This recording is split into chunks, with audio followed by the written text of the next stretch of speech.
예수께서 예루살렘으로 올라가려 하실 때 12제자를 따로 들이시고 길에서 이르시되 보라, 우리가 예루살렘으로 올라가노니 인자가 대제사장들과 서기관들에게 넘겨지매 그들이 죽이기로 결의하고 이방인들에게 넘겨주어 그를 조롱하며 채찍질하며 십자가에 못 박게 할 것이나 제3일에 살아나리라.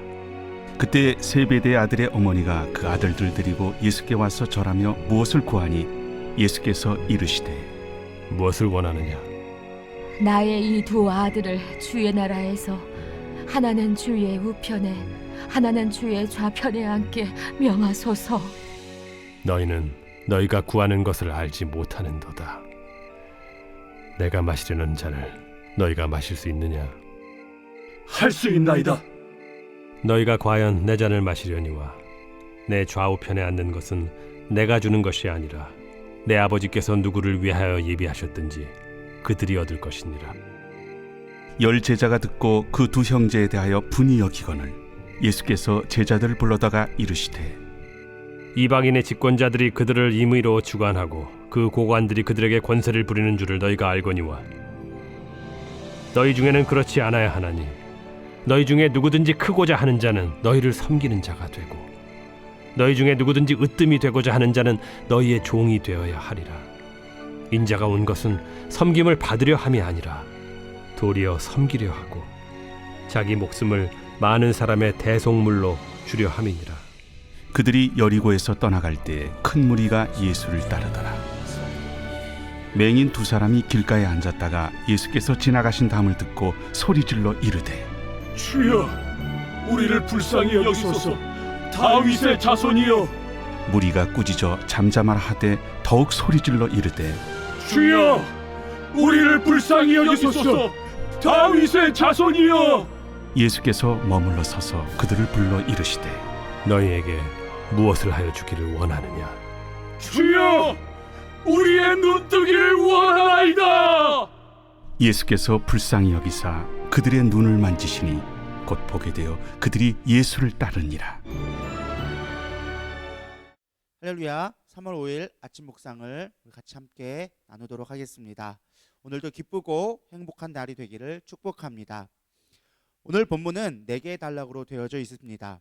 예수님의 세 번째 순환 예고와 살로메의 청탁, 그리고 으뜸이 되고자 하는 자에게 가르쳐 주시는 교훈, 그리고 두 맹인의 치유, 이 4가지 사건이 연속적으로 기록되어져 있습니다.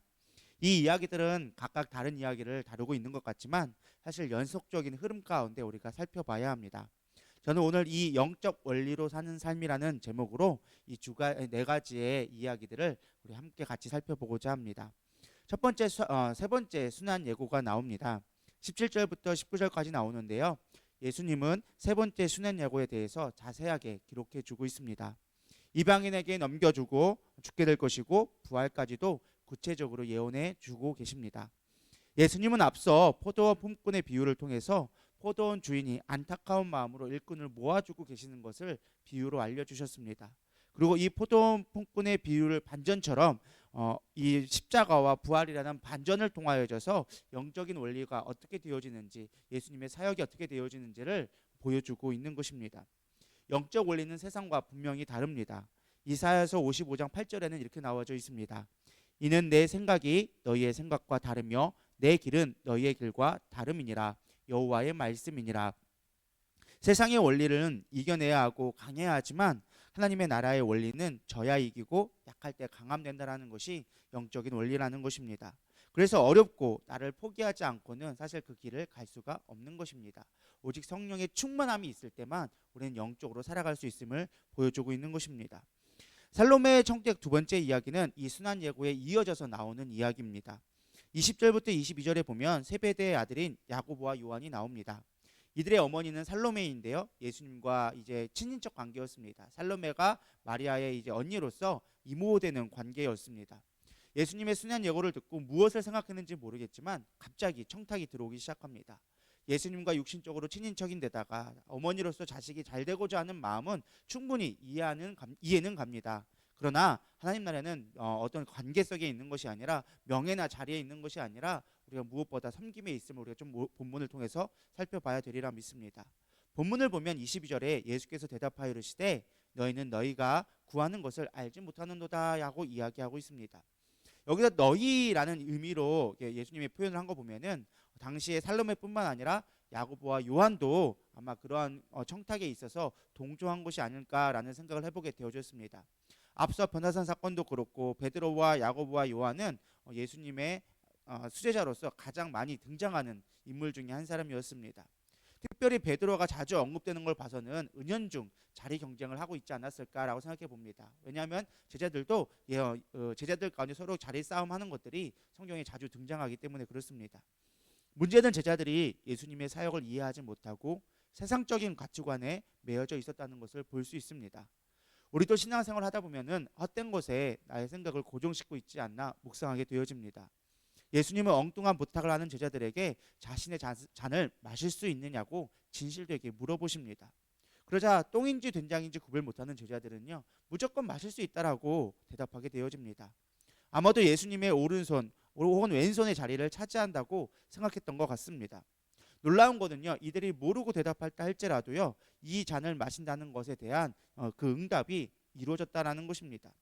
야고보는 예수님처럼 순교를 당하게 되어지고요 또 요한은 반모섬에서 유배되어서 죽게 되어집니다. 모두 복음을 위해 순교하는 사명을 감당하게 되어졌다라는 것입니다.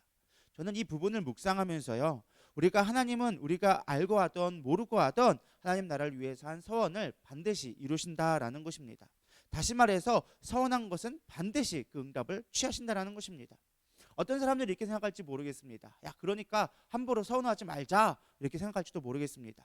근데 저는 좀 반대로 생각했습니다. 어차피 주님을 위해 살기로 한다면 우리는 작정하여져서 서원한 것 제대로 하나님 앞에 서원했으면 좋겠다라는 생각을 갖게 되어졌습니다. 내가 원하든 원하지 않든 알든 모르든 우리가 서원한 것을 이루신다면 우리가 믿음으로 선포하면서 큰 서원들을 하나님 앞에 맡길 수 있는 저와 여러분 되기를 소망합니다. 세 번째 이야기는요 으뜸된 자에 대한 예수님의 교훈이 나옵니다. 야고보와 요한의 청착을 들은 10명의 제자들은 시기심에 빠지게 되어집니다. 그러자 예수님은요 제자들의 마음을 너무 잘 알고 계셔서 이들에게 하나님 나라의 질서에 대해서 교훈해 주시기 시작합니다. 하나님 나라는 질서, 즉 권세에 있지 않다라는 것입니다. 오히려 낮아짐, 섬김에 있다라고 얘기합니다. 26절과 27절 제가 읽어보겠습니다. 너희 중에는 그렇지 않아야 하나니 너희 중에 누구든지 크고자 하는 자는 너희를 섬기는 자가 되고 너희 중에 누구든지 으뜸이 되고자 하는 자는 너희의 종이 되어야 하리라 라고 얘기해주고 있습니다. 크고자 하는 자는 섬김이 으뜸이 되고자 하는 자의 종이 되라고 말씀해주고 있는 것입니다. 우리는 이 말씀을 묵상하면서 어떤 사람들은 이렇게 생각하는 것 같습니다. 아, 내가 섬기면 내가 높아지겠지. 결론을 또 보는 것 같습니다. 근데 예수님의 높아지는 것, 예수님은요 이 높아지는 방법을 이야기한 것이 아니라 섬김 자체의 목적이 있다라고 이야기해 주고 있는 것입니다. 영적으로 살아간다는 것은요 십자가 자체의 의미를 두는 것이지 십자가를 통해 내가 무엇인가 이루겠다라는 것에 있지 않다라는 것입니다. 세상으로 본다면 십자가는 고난이요 희생입니다. 그러나 영적으로 본다면 십자가 자체가 영광이고 생명을 얻는 것이라는 것입니다. 사랑하는 신앙성도 여러분, 우리가 예수님을 잘 섬겨서 복받는 것도 정말 중요한 일이지만 더 중요한 건 섬김 자체의 의미를 둘 수 있는 섬김 자체가 주는 축복을 누리기를 소망합니다. 여러분 혹시라도 사랑하는 사람을 위해서 요리를 해보신 적이 있으십니까? 내가 수고하고 노력한 것에 대한 값을 매기기보다는 그 자체를 먹어주고 섬길 수 있음에 기뻐하는 것을 여러분 생각해 보시기 바랍니다. 우리가 하나님을 사랑하게 되면 하나님을 위해서 그 하는 모든 섬김을 우리가 하나님 그 자체가 기쁘게 될 수 있다고 저는 믿습니다. 영적인 삶이란 세상에서 잘 되고 높아지는 것이 아니라 어떠한 축복을 받는 것이 아니라 우리가 예수님 자체로 말미암아 즐거워하는 것이 영적인 삶의 원리라고 저는 믿습니다. 마지막 네 번째 맹인에 대해서 고쳐주는 이야기가 나오게 되어집니다. 마지막으로 이 네 번째 사건은요 맹인을 사실 예수님은 수도 없이 많이 고쳐주셨습니다. 바디베오부터 시작해서 너무나 많은 맹인들을 고쳐주셨는데 예수님은 특별히 영적으로 무지한 자들을 바라볼 때마다 맹인의 사건들을 등장시켜주는 것 같습니다. 하필 왜 순환 예고 외에 자리 싸움하고 있는 이 다음에 맹인 이야기를 그것도 특별한 사건 없이 맹인들을 고쳐주었다라는 사건을 다루었을까요? 저는 생각해 봤을 때 예수님이 어떤 제자들의 영적인 것을 깨닫기를 소망하는 마음에서 일부러 이것을 삽입하지 않았나 생각하게 되어집니다. 오늘 우리는 예수님의 마음을 깨달아서 영적인 소경에서 눈이 띄어지기를 소망합니다.